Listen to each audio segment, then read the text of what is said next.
నిజం పవనిజం నిజం పవనిజం పవనిజం పవనిజం.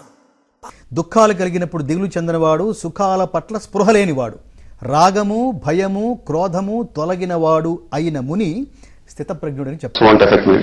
సినిమా ఏమైనా ఆడకపోతే ఇంటి నుంచి బయటికి రాను, ఇప్పుడు ఎవరితో మాట్లాడను, చాలా అప్సెట్ అయిపోతాను. ఎందుకంటే I take it very personal.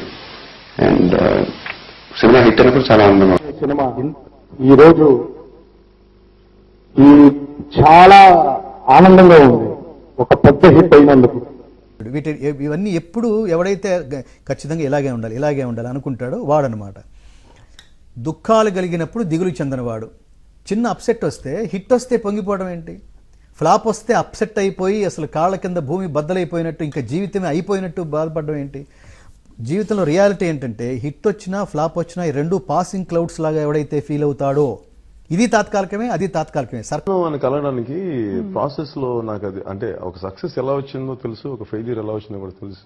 అవగాహన ఉన్నప్పుడు దాన్ని అంత ఆనందించినప్పుడు ఏం లేదు అట్లా. అంటే సక్సెస్ రావడానికి కూడా ఎంతోమంది కష్టం తెలుస్తూ ఉంటుంది నాకు, ప్రతి ఎవ్రీ లేయర్లో ఎంతమంది చేశారనేది. మేబీ యాక్టర్స్ కానీ మిగతా వాళ్ళందరూ కానీ ఫోర్ ఫ్రంట్ లో వాళ్ళు ఉండటం ఒకటి. అంటే మల్టిపుల్ లెవెల్స్. నిజంగా మనం వెనక్కి చూసుకుంటే సక్సెస్ ని చాలా మంది పంచుకోవాల్సిన ఇది ఉంటుంది. అందుకని మన ఒక్కరిని కూర్చోబెట్టి ఇది నా వల్ల అనుకోవడానికి నాకు చాలా స్టూపిడ్ గా ఉంటుంది. ఇది తాత్కాలికమే అది తాత్కాలికమే. సర్కస్ లైట్ లాంటిదండి లైఫ్. కాసేపు నీ వైపు ఫోకస్డ్గా ఉంటుంది. ఉన్నప్పుడు పరమాత్ముడు దయ మన మీద ఈ కాసేపు ఉందన్నమాట, థ్యాంక్ గాడ్ అనుకోవాలి తప్ప, ఇక నాకంటే మన సినిమాలో చూస్తుంటాను చూడండి, 24 క్రాఫ్ట్లు ఒక హీరో మీద పనిచేస్తుంటే సక్సెస్ వస్తే మొత్తం నాదే అని హీరో భుజాన వేసుకుని తిరగడానికి చేసే ప్రయత్నం లాంటిది. అవేంటి ఇవన్నీ ఏంటంటే అజ్ఞానాలు.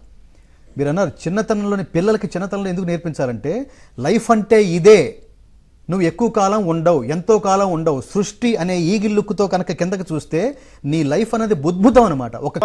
అందరం ఆడాలి 365 రోజులు మా సినిమాలే ఉండాలని కానీ మేమే ఉండాలని కానీ మేము ఎప్పుడు కోరుకోం. ఎందుకంటే 365 రోజులు మాది ఒక్క రోజే.